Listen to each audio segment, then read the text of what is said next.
Today, I have the writing team, Joshua Levy and Prathi Srinivasan, on to talk about their new film, Plan B, which will be premiering on Hulu on May 28th. We're also going to talk about your other work as a writing team and how you got started, because I like to be thorough when I have a long-form conversation with people. So you two became best friends in high school, and then you attended different universities. Mm-hmm. What led you to stay close friends, even with that separation, and then also become writing partners?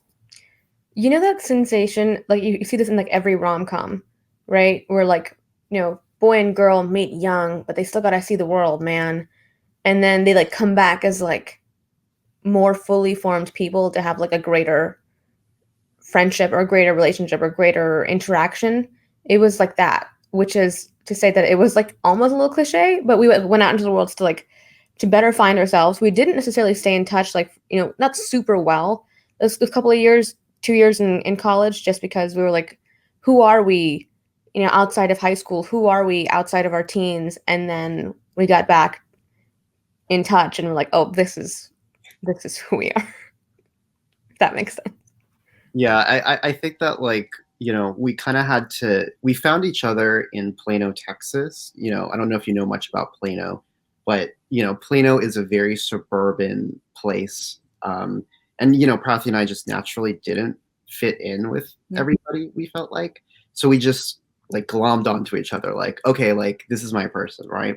And then with college, we went off, and as Prathi was saying, we were, discovering who we were. But it kind of took us reconnecting to go full circle and say, well, this is who I am. Yeah. What was interesting is that, I went to a college in New York and Prathi stayed in Texas. And what ended up happening was, Prathi, had all of this freedom in college. Like she, got to like try to find herself on her own terms. Yeah. And then what happened, right? You moved back to... I moved back home to Plano. I was like in community college, literally, because that's just what I could afford at that point. I was waiting tables. I was more of a waitress than I was a student. I mean, I was interning at a law firm, but it was like, it wasn't fulfilling. That's not what I wanted to do. That's not who I was. So I basically was like, oh, cool. So everyone's going out into the world, and my life is swirling the drain, and I'm so screwed right now. And like, I love my family so much. I'm so lucky to have such a great family, but the rules are real and the tradition is real. And I was kind of chafing against some of those all of those expectations of me. And so I felt very, very stuck, and that everyone else was moving on with their lives. And I called Josh, and, allegedly a flurry of tears. And I was so upset. And I was telling him everything about what was going on. And he was like, that's hilarious. Let's write that as a comedy. So like, that's like when we realized that we can kind of take some of the darker moments in our lives and we can make just jokes out of it. And like, people can identify with that because you're not trying to drill things into their head. You're letting them laugh with you at kind of like the ridiculousness of sometimes society, sometimes our own lives, sometimes it's coming of age. And that's kind of like a hallmark of the work that we do. Take the sort of painful moments and the moments where you're sitting there in your bedroom thinking, there's so much life left for me to live, but I feel like I don't know what to do with it. And I also feel like I'm not going anywhere. And we can take that and make, stories out of that. We like to say that we write Gen Z / millennial characters from a diverse POV, whether it's LGBT or, people who reflect what we look like. Writing specifically for that audience with characters who feel like they're stuck between where they come from and where they're going. Like if you notice with Plan B, we haven't reinvented the wheel of the R-rated comedy. In fact, Josh and I it's more like a love letter to the R-rated comedy. But what keeps it fresh is that it's from a perspective that these comedies have never shown before. They used to be the punchline, but now they are the main characters, that sort of thing. So we tend to write from like a diverse POV, which is to say that if you see like Plan B, it is more like a love letter to the R-rated comedy. It's not necessarily us reinventing the wheel of the R-rated comedy. So in this case, Sunny and Lupe, their backgrounds are incredibly important to who they are, and it does absolutely inform the plot, but it doesn't mean that every single scene is in reference to their backgrounds, if that makes sense. Yeah. It does. It reminded me a bit of like Booksmart. Booksmart was a revolution and is a revolution because they said we're going to take two women in these normal sort of like, teen boy comedies and really make this about the teen girl experience. So no shade to Booksmart at all. We love Booksmart. It's a great movie. Yeah. Hilarious. We, at the time when we were writing this, Booksmart had also, I believe, not been written. I believe that it was in the process of developing. And we so we had no idea about what Booksmart was and that kind of stuff. We just simply wrote what we wanted to write, which was an Indian female main character who watches too much anime and feels like, this is a girl who feels stuck where she is now, and she's trying to like break out of that. And we just wrote the dialogue the way that, we wanted to write it. And we just were like, sitting on our living room floor, just like throwing jokes at each other and going like, what is like the most identifiable moment for us with these characters? Yeah, and by making them people of color, we wanted to quietly but not put a giant hanger on the fact that they're a little bit more vulnerable. They're in a state, especially that's very, very conservative, and with families that are very, very conservative, because non-white families tend to be that way, and they're kind of thrust out into the world. And that's kind of how our lives went. When you are a person of color, you just tend to have more of a bullseye on your back. And we didn't want to write a very special episode about a person finally empathizing with a person of color. It's just, let's just have a person of color living their life in an organic way and having struggles that are organic. I love that in the film you mocked abstinence-only sex education. Was this something that you had to deal with growing up? Yeah. Oh yeah, like yes. we're from Texas. Like I moved from San Francisco to Texas. Prathi is an immigrant from India, but then she moved to Iowa and moved to Texas, and that's where we met. But like abstinence-only education is the norm in Texas. We went to a public school too. It's not like we went to a private school. Yeah, it's disgusting. It's just like I won't say one word to defend it. It is the most horrible thing in the world. But Josh actually had a very opposite interaction with it than I did because of how you grew up. You want to talk about that? Yeah, because like in San Francisco, it was very liberal. Like in 6th grade, they were like, here's what a diaphragm is. Like, what's a sponge? Let's find out. There's non-straight sex that exists. Like, it's okay, guys. Right? Then when it moved to Texas, like that was not the case at all. Like, I know, Prathi, you have like a lot of experiences with that. I could go on and on. Could go on. I mean, I'm from, India and then Iowa and then Texas. So I'd always had nothing but a conservative viewpoint on sex education. And like Josh was like my lighthouse in the foggy night, being like, this is wrong.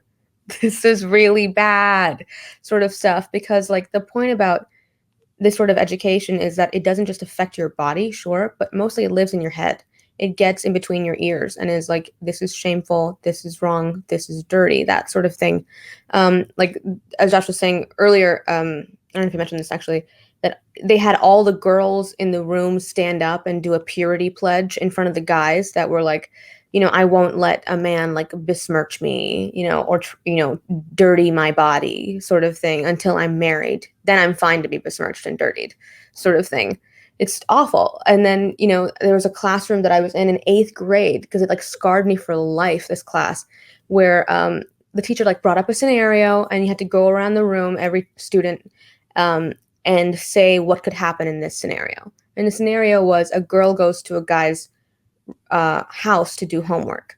And you were penalized if you repeated what somebody else said in that scenario. So the first volunteer was like, oh, if the girl goes to the guy's house, they could get into a fight. And then it's like they could do homework. And then it was like they could eat lunch. And they could, so on and so forth and so on and so forth. Until it's like, there's like 40 people in this classroom. This is a very underfunded classroom. And then when it came down to it, naturally it goes to like they could have sex. And then it's like, well, they could have non-consensual sex. And then the teacher was like, exactly. Right. So you said that, not me. You said that if a girl goes to a guy's house, she could get raped. She could get raped. And then if she knows whose fault is that, you know what could happen kind of thing. And I was like, we're 13. Sorry. We're 13-year-olds. Why are we being educated to? Why are we being educated to think like this and to be like this? So, yeah, it just made every guy seem like a terrible person and made every girl seem like a victim and made this totally normal thing a really evil thing. And I think it takes a lot to deprogram yourself from feeling that way. Oh, that's so interesting too, because like, you know, I like that you say it makes people feel like a victim, because I feel like women, you know, especially in more, you know, less coastal, more conservative areas, are made to feel a lack of autonomy with their own bodies, as if like their entire worth is dependent on being a virgin, which is, you know, a lot of the cultural things our main character was dealing with, whether it's, you know, everybody around her is both telling her, you know, you should never have sex, yet you should have sex because you're not able to, you're not, you know, grown up enough, right? And it's that like crazy dichotomy of, you know, you're A and you're B, and those two Venn diagrams do not, you know, mash up. And Sunny, our main character, is stuck being like, I don't know who I am in the middle of all of this. I just know that everybody's trying to tell me who I am.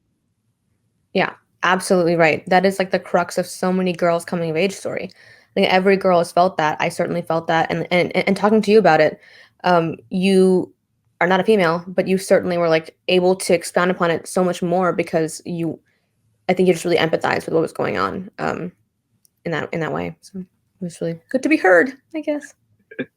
So for people who have not seen the film yet, because at the time of recording this, it's not out, the lead character, Sunny, she has sex and then she needs to get a Plan B pill. That's why it's called Plan B.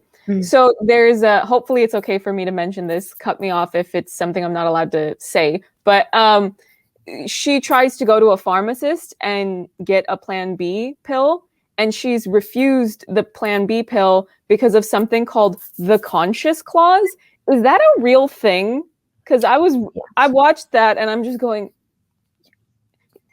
it's your job to give people what they need. You're a pharmacist. What is happening? So okay, so everything in this movie is based upon actual laws. That's what's so crazy about this. So the conscience clause is in 6 states right now, but it's actually in more states, but it's fully like in motion in 6 states, where a pharmacist can refuse to give medication if they feel like it's against their own morality. And that's how they refuse to give birth control and emergency contraceptives to young women, because they're like, oh, you're not 18 yet. Well, I refuse because this is against, you know, what I believe in, right? And so it's not just like the 1 or 2 odd pharmacists. This is an issue that's spread all throughout. This is a way that they, you know, keep young women pure. And what's also interesting is that we wanted to really highlight the fact that the Midwest is considered a birth control desert. You know, it literally, you know, there are ways that they police young women into not having sex by using the laws. And even more than that, it's not like, you know, you can just Amazon Prime a pill, because Amazon Prime is a little different out there, right? So so what was so cool about this is, coming into this, we basically said we need this to be the real experience. And so not only do they use official laws, they also that are insidious, they also use other kind of laws too to shut down things like Planned Parenthoods by saying, like, you know, the hallways are 6 inches too wide, etc. It's all go ahead, sorry. No, please. It was all a very, very painstakingly researched, and these were things that we were reading in the news in real time and keeping up with in real time. And what's even crazier is that, I mean, of course, like, I grew up in those areas where, you know, you are so pressured not to do anything because the fallout can be enormous, and there is no protection for you. There's no protection for any teen girl who decides to take her body into her own hands whatsoever, which is disgusting, yes. But the conscience clause is also arbitrary, which means that a pharmacist can say, I can give it to this person who's 16, but I won't give it to this person who's 16. Her beliefs line up with mine and her beliefs don't. Sorry. I think what's cool is that that's why this movie, we feel like it's a little different because it's from two POC young women who are living in a place that isn't like a liberal, isn't, a liberal coastal area where things might be, a little easier. They're from a lower socioeconomic background and, just kind of like us. So we just really wanted to reflect our experiences in this movie while also, making sure that we're saying something about the world, right? Yeah. We're saying like, this is like a political act just to exist in this predominantly white space. So it's funny that you mentioned that because I picked up on some parallels between your two lead characters and the two of you. Or at least I think I've never met you, but just based on what you have posted online about yourselves. So how similar or dissimilar would you say your lead characters are to the two of you? Very dissimilar in my opinion. Well, similar in some ways in that we always kind of, whether or not we'd ever tried to, we kept getting into like shenanigans and like sticking our necks out just because we're like, we want to live life. There's no point in not living life. You only get one chance. But in the way that I think Josh and I plan everything out, we're like, because we grew up in that world. We grew up in the world where one wrong move and you have a long way to fall. And that has never left us. I mean, it certainly never left me. I'm an immigrant, like grew up in Iowa. Like there was absolutely no other people of color around me. So if I say one thing, it's a reflection of my entire community. It's a reflection of my entire race. Or in my case, because I'm brown and in Iowa, it was a reflection of both all of India, all of the Middle East, and also all of South America, because most people thought I was Mexican, which is crazy, or Mexico and South America. So really crazy. But I would say that Sunny and Lupe did a crazy thing, and they actually had the party. Josh and I never really got to go out, and like my mom like never left for the weekend. So like this is like an alternate universe of like what would have happened if I wasn't as aware of how badly my life could turn a left in that way, if that makes sense. That's what funny is. I think that makes a lot of sense because these characters to me represent our greatest dreams and our greatest fears. Yeah. Right? As an LGBT person, I'm not going to give any spoilers, but I am going to say that there is LGBT representation in this movie, which I think all of us from the get felt pretty felt like that was a very, very important part that we wanted to portray.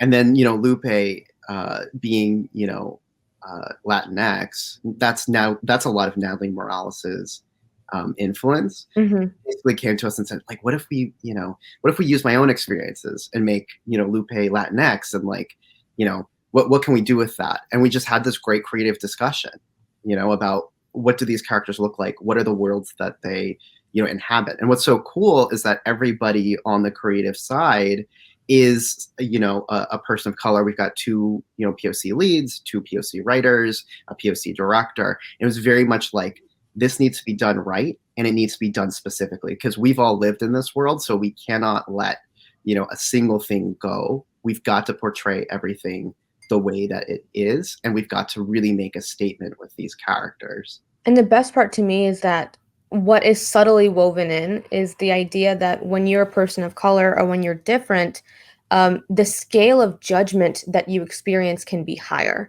Like it's not just like you're just a quirky person who happens to have a tan traipsing through life and has a problem. It's more like the oppression that you experience, the rules that you have to abide by are stronger and they're meaner and they're more intense, which is kind of why when, not to get into the weeds of it or give any spoilers, but when the girls take their first shot at getting the Plan B pill, it goes so awry, and the person who's locking down the judgment is who he is. So keep an eye out for that. I think, Prathi, you're raising a great point too, because like there, a little tip of Hollywood. One of the things is that white executives, for example, will hire white writers to write people of color, and what ends up happening is like the white writers will tend to say like, I can't speak to this experience, so I'm going to have them. They're adopted by, you know, white families, for example. So, you know, they have different, you know, diversity, but like the characters behave as if they're from a monolith across America, if that makes any sense. Like a monolith of the white experience versus like the diverse experience, you know? The 2021 version of the token colored character, where it used to be like a super, you know, long duck dong or whatever, that's super overdone stock character.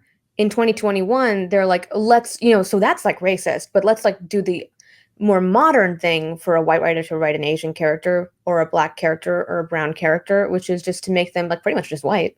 Yeah.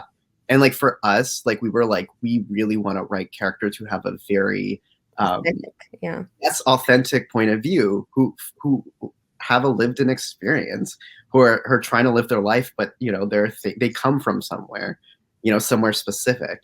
And it's not just, you know, they were born on the day that you hit, you know, page 1 on your final draft document.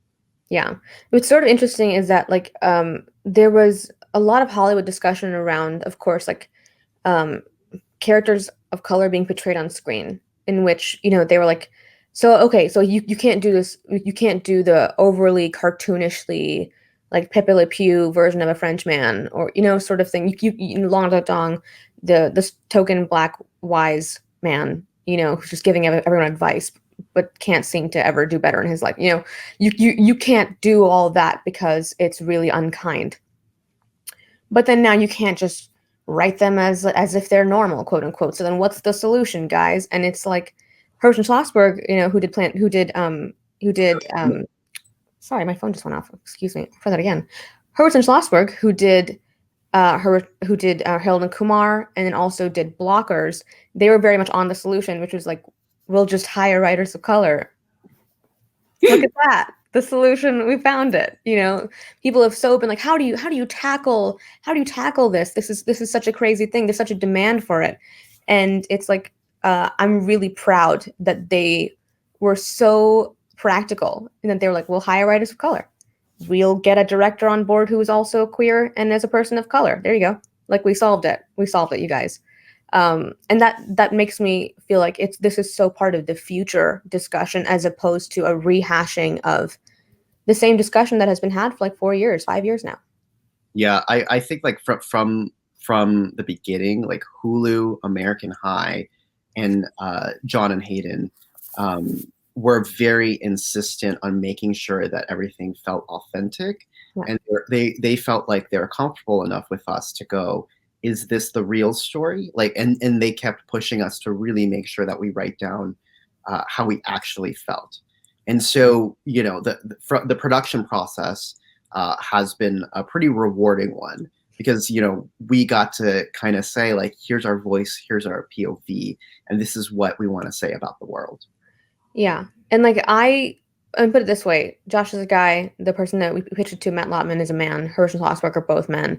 I, for a while, was like the only female who was like, I know what it's like to feel afraid of your own body, or I know what it's like when every single person on earth seems to value you by what's between your legs, as opposed to what's between your ears or what's in your heart, or any of those things. And at no point was anyone going to like, at no point was I disbelieved, and at no point was that reduced.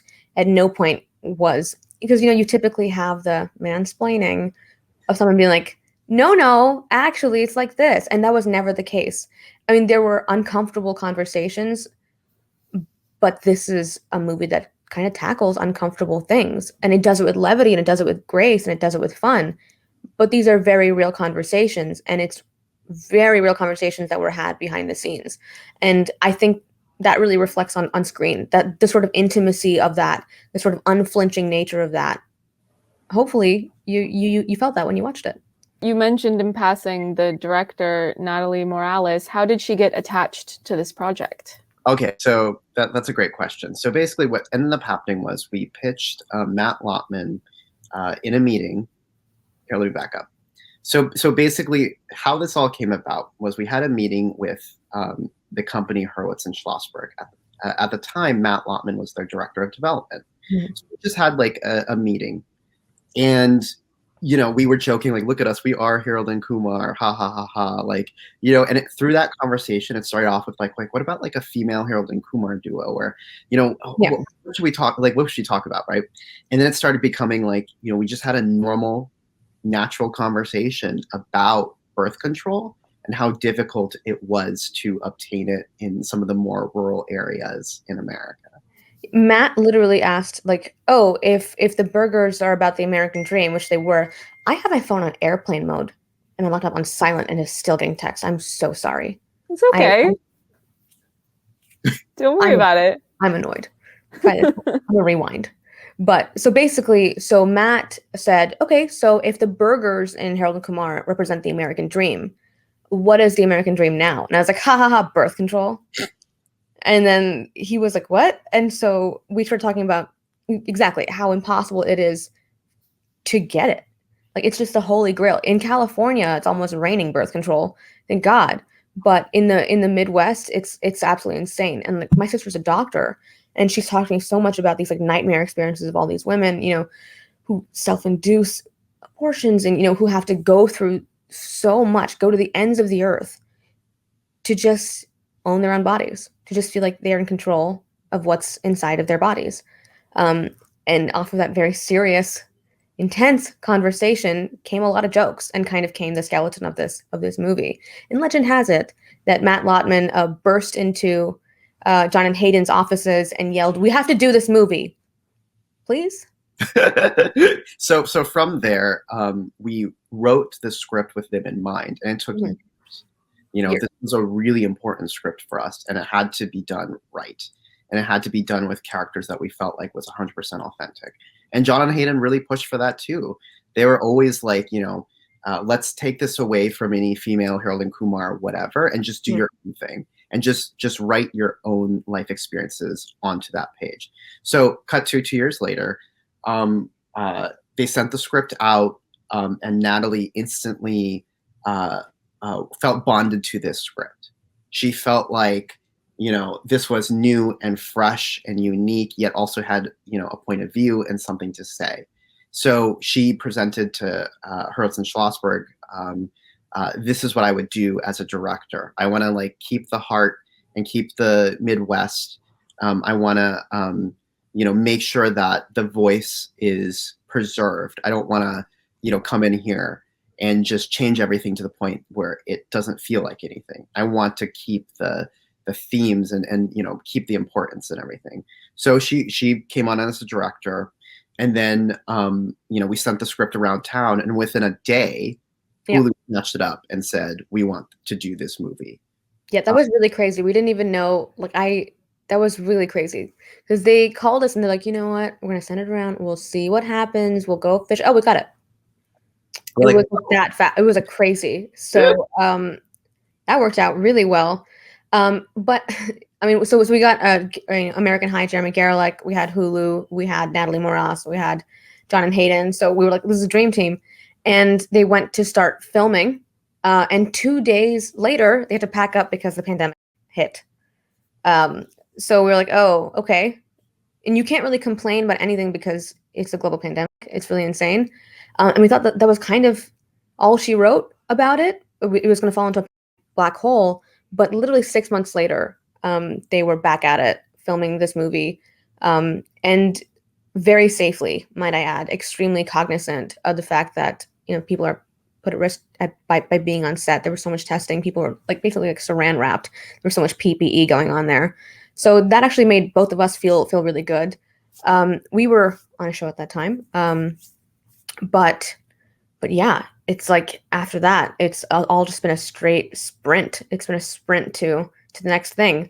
And what's really, really amazing is that Hulu, this is AAPI month, and Hulu took a lot of interest in the film. They were very, very proud of it and are centering it as part of AAPI month and making that sort of a tentpole moment.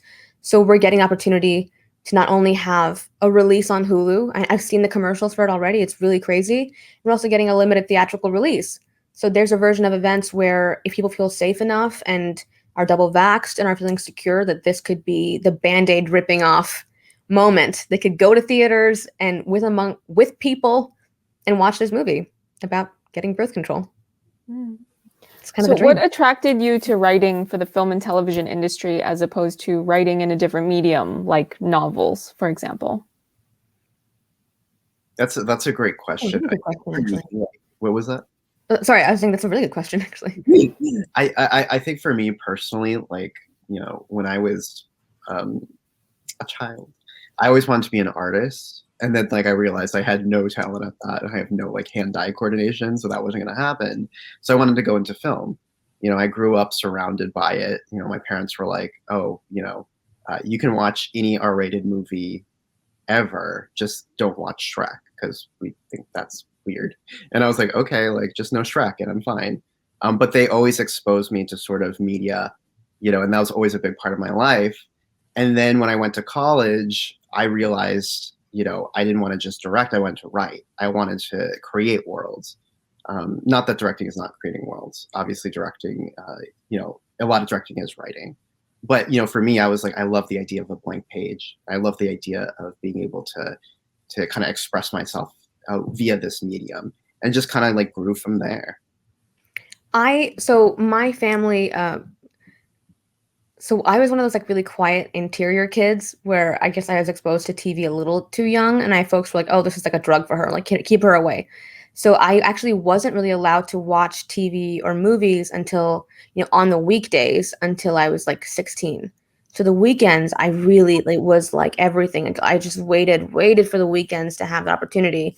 And in the midst of that, kind of fell into like the internet and like fan fiction as like this portal for me to like read a book and then follow through in that book in as many different universes and worlds and possibilities as physically possible. And having that sort of young Rubik's Cube inside of my head was really life affirming for me and really, really life changing. So it was like taking the idea of like, you can start here and you can go to as millions of different locations as you could possibly imagine. And that's kind of where it started for me, why I wanted to be a writer. The idea of creating a universe and having that universe grow by itself like a plant was really intoxicating. And so, yeah, I was like a very young reader and a very obsessive like TV lover. I guess it was one of those things where it's like the more you kept it away, the more you just anticipate getting a chance to get into it. So I think that was maybe what started for me. And then after that, it was just like, oh, I'm a very sort of audiovisual learner. So this makes a lot of sense to me. And when I was doing creative writing in high school, I felt very contained and like it just wasn't enough for me. So I think TV and film was the way for me to like essentially let my freak flag fly a little bit. Is it more or less difficult to get professionally established as a writing team compared to being an individual writer? And is there a difference between the two? I think to break in, it's a little harder to do so as a team.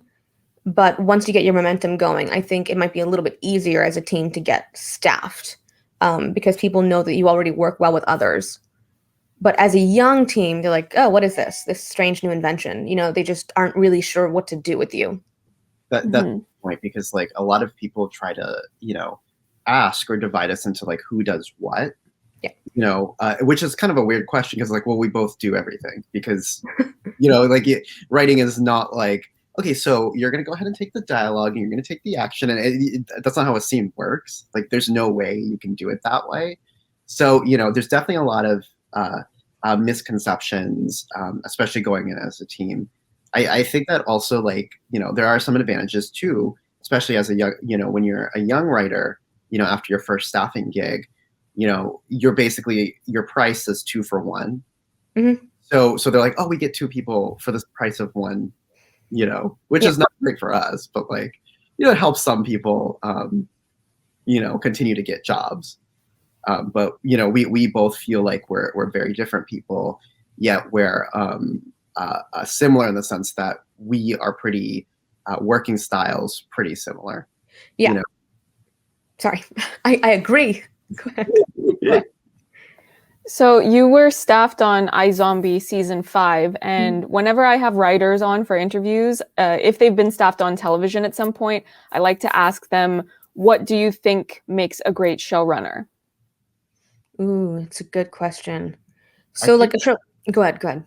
oh please, I was just gonna say, like, I think that it's really important to create a compassionate environment where everybody feels like you have the freedom to pitch and to speak without being shot down immediately by a showrunner.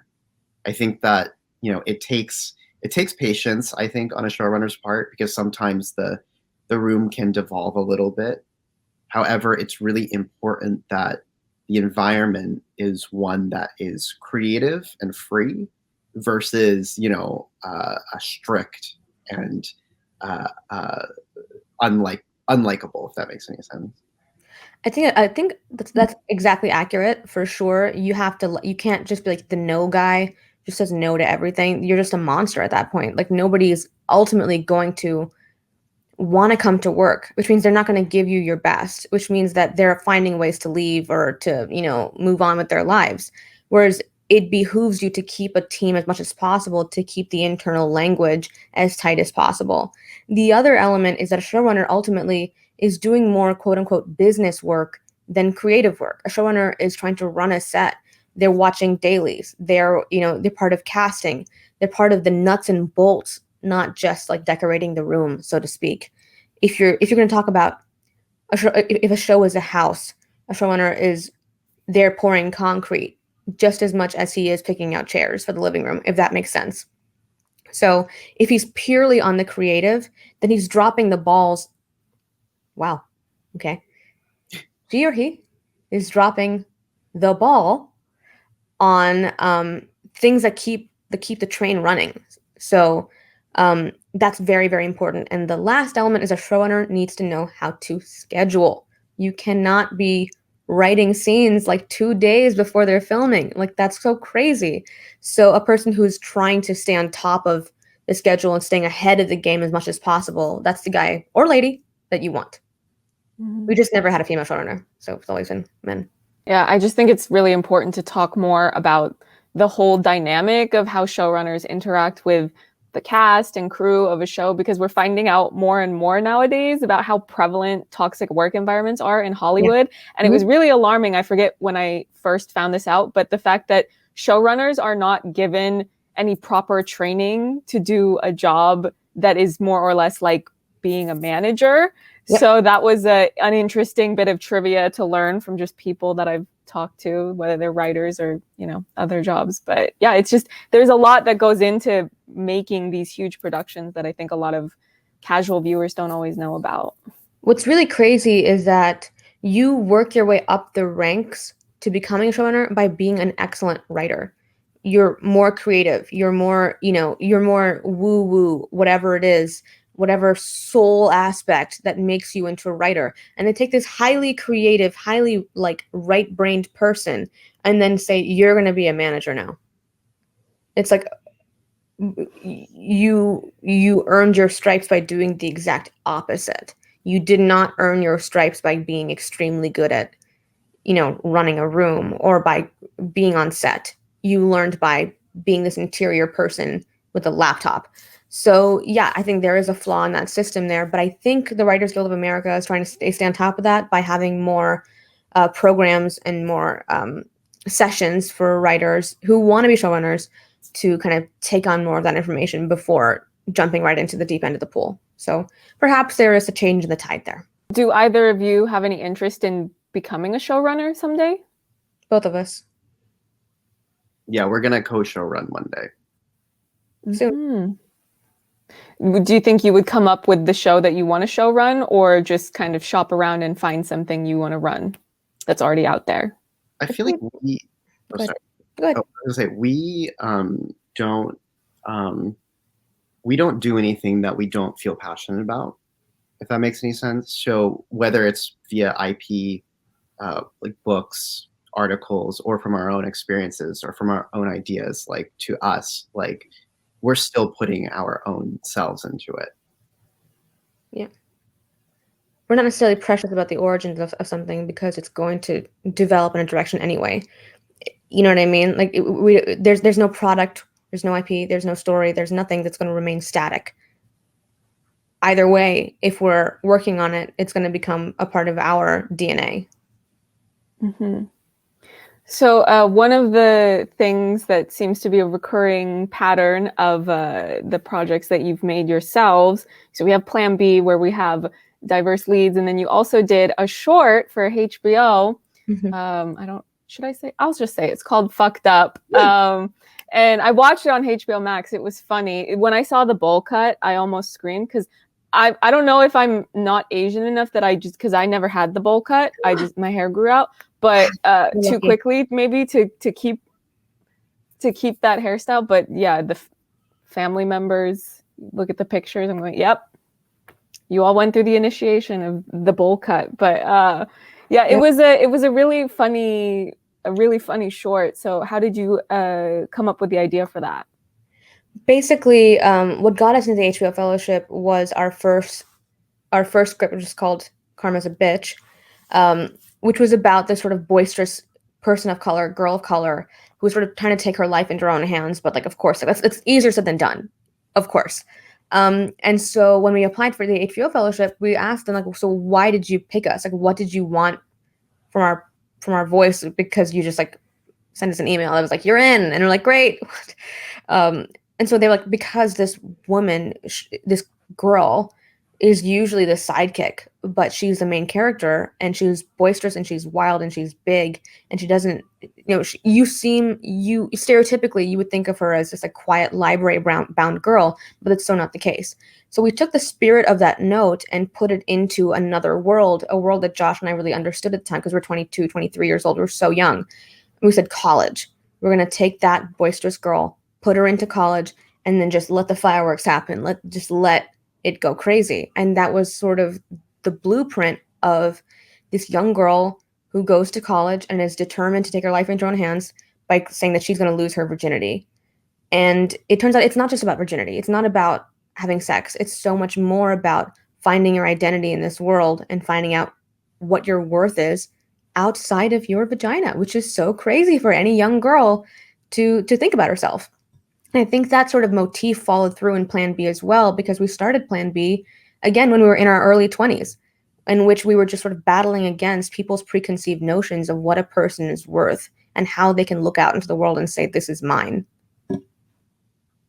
Yeah, it was funny to watch, especially when she's realizing how disastrous dating apps are. And in my mind, I was watching that. I'm going, see, this is why I, as an Asian, you will never find me on a dating app, because I do not need these weirdos messaging me all kinds of nasty things just because I'm Asian. But it was accurate, to see that actually put onto screen. I was going, yeah. Well, she uses Craigslist, which is like, not the most typical dating app. It isn't like, oh my gosh, swipe left or right on Tinder. She was like, I'm just going to cut straight to the chase, man. Let's just do this. Get this done.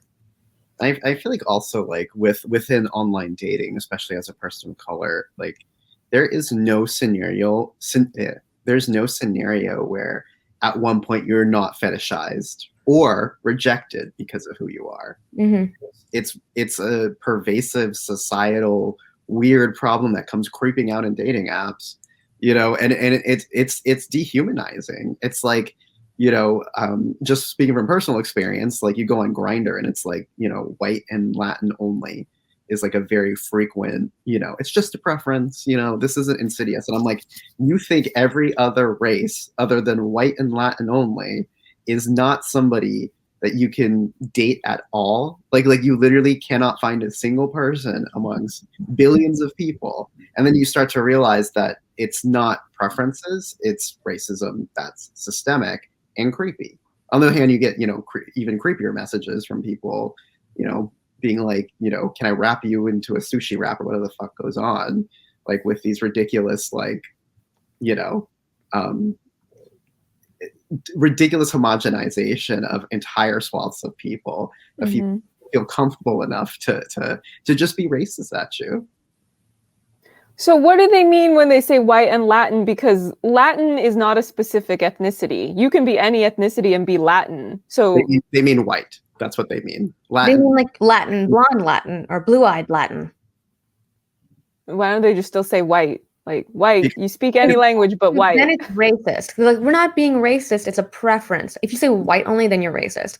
But if you say like white and then couch it in something else, then it's a preference.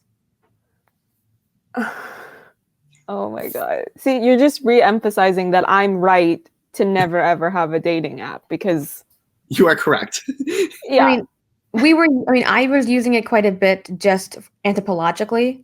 And like the takeaway is that obviously, and we know this, that behind the screen, people feel very comfortable saying certain things.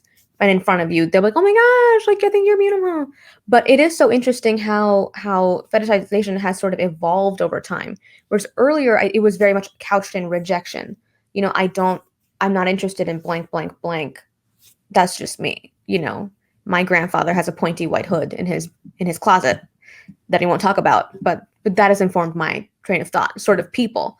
The other now has sort of evolved and like, oh, I so appreciate your culture. Let me inform you about your own culture, sort of thing. Like, and it's really, really weird. It's extremely strange that the things now that a lot of kids, a lot of young women, young men, you know, have been made fun of growing up are now being appropriated by the larger masses and is sort of parroted back to them. And now it's okay to like sushi. Now it's okay to eat with your hands. Now it's okay to have coconut oil. Now it's okay to do yoga. Now it's okay now that like white people like to do it, it's fine. But growing up, you were so tortured for those same things, and it's really, really unfortunate. And that is sort of the motivation behind having people of color take up the big screen, take up space in a very big way, because it's sort of taking back the narrative and getting a chance to value yourself as opposed to other people assigning you positive value. Yeah, that's why it was interesting to watch Plan B, where you have a South Asian girl that is a sexual being, like not in a gross way. She's very young, obviously, so you don't want to be too over the top with it, but just in the sense of, well, I'm a human being and I'm not asexual, so I have desires, and to just see that be explored was something so different. Because I think the other thing that people always forget is that, so you can make the argument of, okay, well, Indians are not underrepresented because Bollywood is like the largest film industry in the world, and it's going, yeah, but Indian diaspora are underrepresented, and I think the whole experience of diaspora is really where the lack of representation is most noticeable. So yeah, I mean, Bollywood, of course, is this amazing phenomenon. I'm a huge fan of it, of course, but it has nothing to do with real life. It's like watching a sci-fi movie. You know, you're like, this might as well just be Alien, because it's more like painting with watercolors, whereas like we wanted to actually paint quite realistically what is going on in the real world, because Bollywood is meant to be wish fulfilling. It is a whole other, and it is a genre. It's not like every single Bollywood movie is a masala movie by any means, but by and large, you're not finding your own experience there. Ain't no way. Also, it takes place in India. What about Indians in America? There's like a billion of us here too. We're everywhere. It's just good that now we're finally seeing more diaspora get to play leads in things, because it's taken so long to get here. Even when I go back and watch all the teen films that I liked watching growing up, and I'm going, oh, there's an Asian in the background, way back there. I'm like, it's literally Where's Waldo. It is. It's funny because it's like, even just, let's say, 5 years ago, 6 years ago, they were still, Hollywood was still reticent to put, people of color as the lead. Like, it took shows like Empire or Scandal. It took, Crazy Rich Asians and, Black Panther to convince, Hollywood executives that people of color can not only tell their own stories, but they can lead them, they can direct them, they can write them, they can make a lot of money. Because I think people as a whole, audiences as a whole, they're tired of seeing the same things, because we've had so much content. So like, I just want to see something different, something interesting, right? And I think that just telling stories from a different POV just opens things up. It opens up the audience. It lets people explore something that maybe they didn't have exposure to, and it also lets other people see themselves on screen. And I think there's a lot of money in that too. Now it's not everything has not like changed overnight. Like there are definitely, pretty big wage gaps. There's a lot of issues about, whether, we should assimilate or not push people of color and just make them, more white, as we kind of discussed earlier. There's other discussions going on too. And it's like not something that's been solved. But I do hope that Plan B, because it's a movie that stars two people of color. It involves backstories that do involve their culture, yet it's not being marketed as, this is, something very specific. It's being marketed as something very mainstream.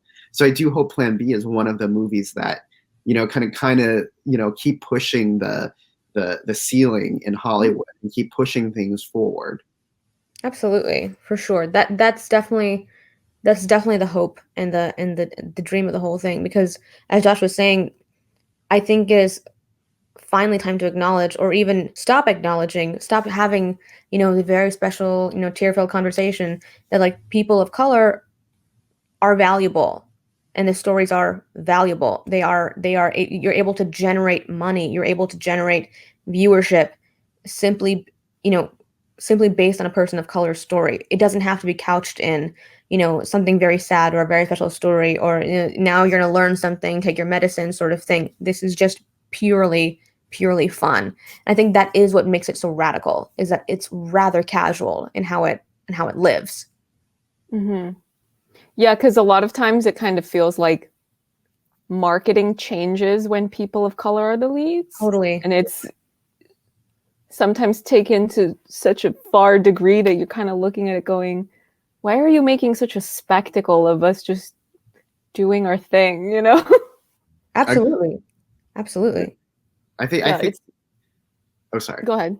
I was gonna say, I think like just coming from like, a place of pride, like, oh, like, we did cast people of color. We did have a full, POC team, or LGBT team or whatever. I think like that's always great when it's like a prideful thing. Like, but when it becomes like, as you were saying, a spectacle, when it becomes like, look at our diversity here, like, here they are, like, we're a fix, like society's great, post-Obama world, you're just like, oh my God, like.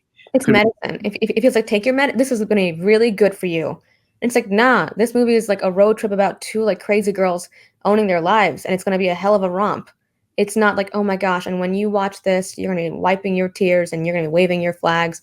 It's like, I absolutely believe that you can't, as you were saying, you cannot make it into such a huge spectacle. Well, not can't, excuse me. I'd like to rewind on that statement a little bit. But I absolutely believe that this movie, the marketing of it, as you were saying, gets to live in the future. We get to be part of the future conversation and pushing the needle, which is kind of nice. There's definitely a lot of comedy in Plan B, as well as the short that I watched that you two made for HBO. So what is it that you're drawn to about comedy as a genre, or infusing comedy into your writing? Comedy allows you to make very blunt statements. Like, comedy almost makes you think, where a drama almost more makes you feel. And we would like to make people think about the nature of the world that they live in, how incredibly flawed it is, as opposed to sort of draw a more wider point. We want to draw a very narrow point and make a very, like a very specific statement about the conscience clause, make a very specific statement about the nature of abstinence-only education, as opposed to sort of like society as a whole in a more nebulous capacity. Basically, comedy comes from a place of anger. We're very angry about the way that the lack of education that we received. We're very angry about the fact that a pharmacist can just turn away a girl and say, well, I don't think I want to help you. You're on your own, kid. That you don't get to escape that one. And I think too, like, we like to say that we process things through a comedic lens because it helps us not, self-destruct. Yeah.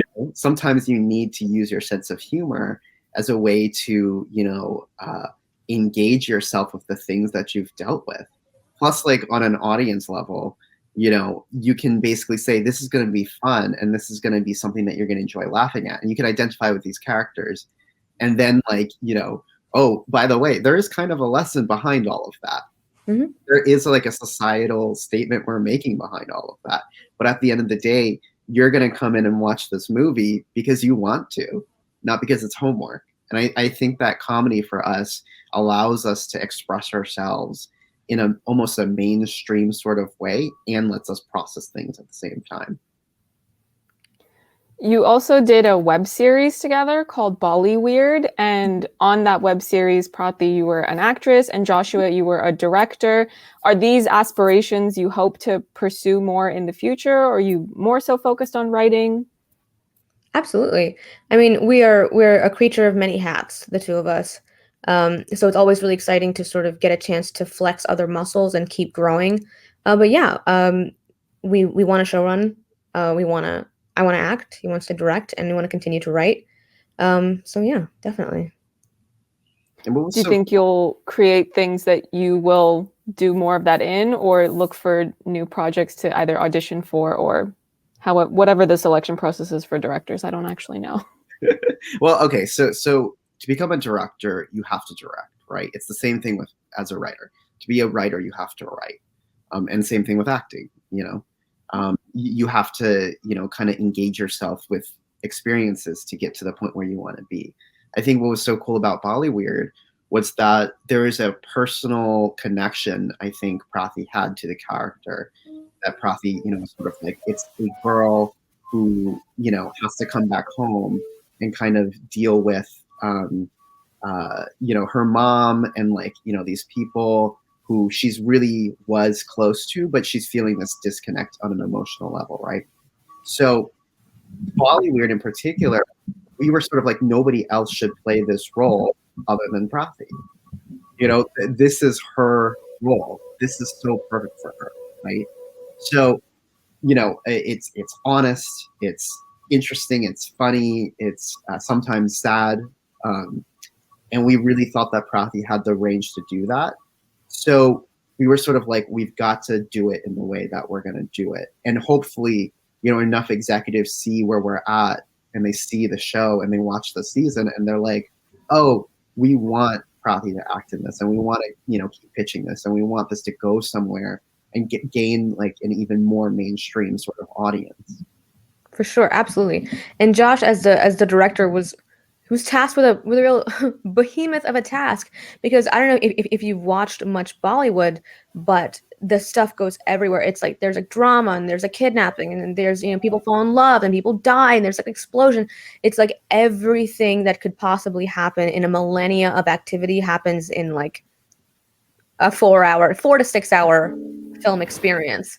And we kind of wanted to reflect that in the web series, and we managed to do that with just characters talking into a camera, which is unbelievable. So Josh was tasked with sort of taking these huge plot points and making them make sense, which she did so beautifully.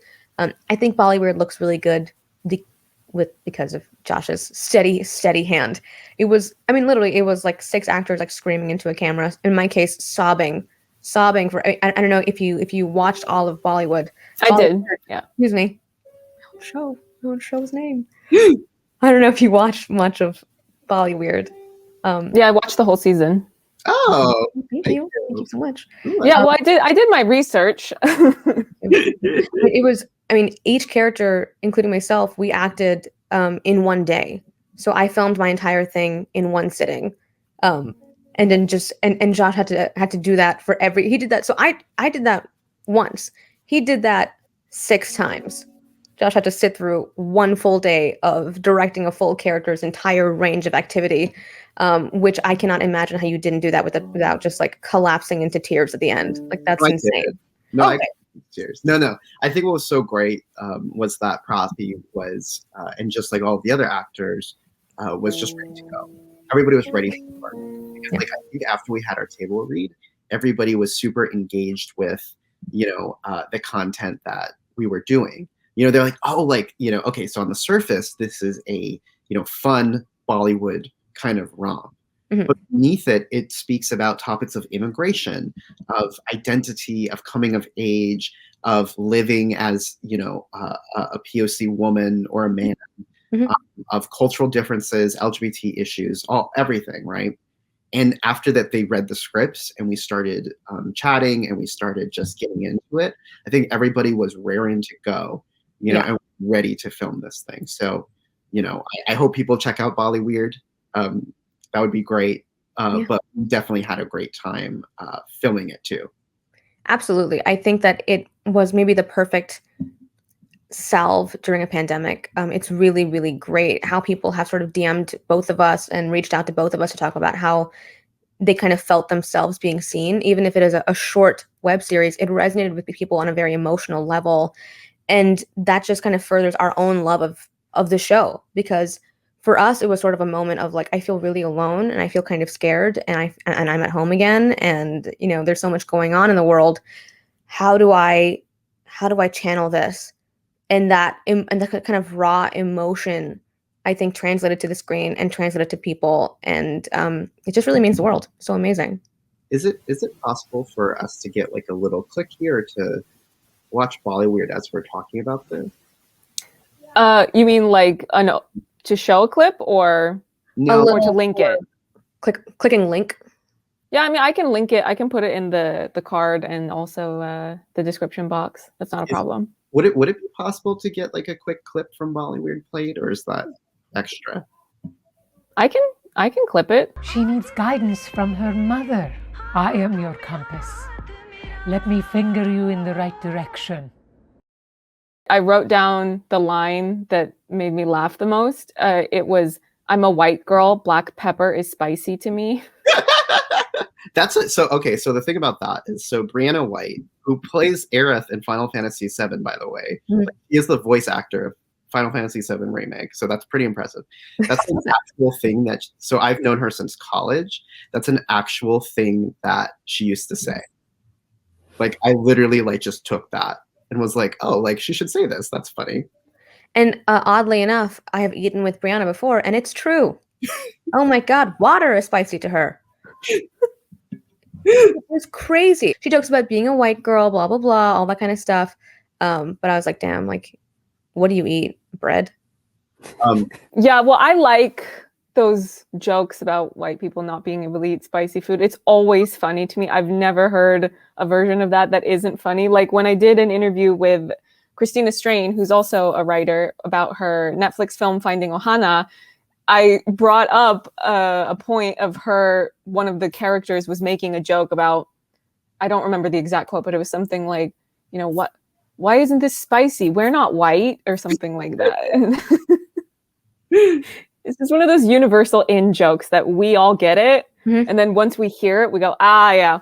It's part of the community. I used to joke to an old boss, or tall white guy, really great guy, but I was like, you just flavor your food with cheese, don't you? Like that's like flavor to you. It's just like putting Parmesan cheese on things. And he was like, yeah, what? I was like, no, I'm joking. That's not much flavor. And he was like, yeah, it is. What do you mean? What?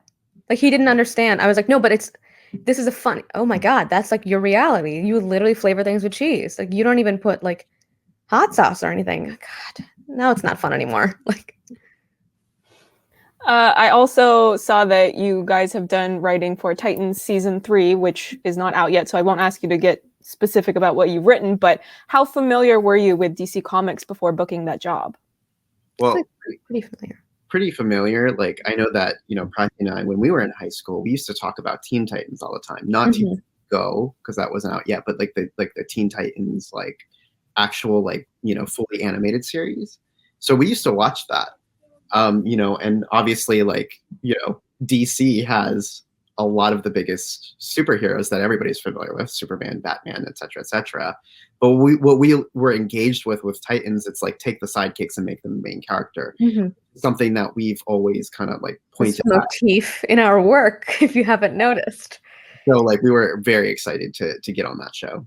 Yeah, and I mean, it's also its own sort of modern twist on the Titans. It's pretty violent. It's pretty intense. There's like a lot of cool action sequences, and we kind of grew up on the Nolan's Batman, so that sort of darker take was something that I feel like was very much in our wheelhouse as well. Did you have to do any extra research for writing the show? I don't know. I know that actors, when they get hired for those jobs, they get sent just a giant, here you go, here's all these comics to learn about your character, but I don't know if they do the same for writers. So we were given a few comics in the beginning of the season just to get a sense of where they were going. But with the introduction of a couple of new characters in season 3, and this is not a spoiler, it's already been released, that Barbara Gordon was going to be in our season. And we were like, oh my God, we have to have Barbara Gordon, as much Barbara Gordon as physically possible, because she's on a wheelchair, she's a total badass, and her badassery is not, because of her wheelchair, she learned to be a badass. No, she's a badass, she's on a wheelchair. And that was something that we were so excited about. What was so cool about Titans was, as Prathi was saying, Barbara Gordon, fabulous, love the fact that we got somebody who was part of the disabled community to play Barbara Gordon. I think that was a very important part. Many discussions in the writer's room that we had to get this right.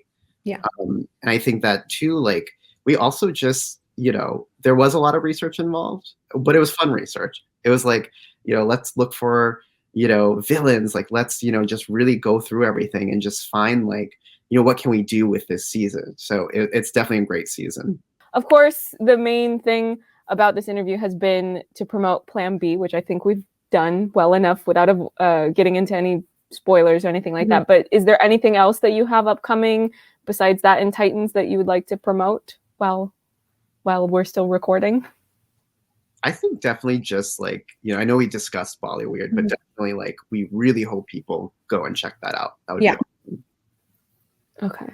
Yeah, I'll make sure that I put a clip in of that somewhere. Well, thank you, Josh and Prathi, for coming on and chatting with me. So everyone, make sure you check out Plan B on Hulu. It will be available for streaming beginning on May 28th.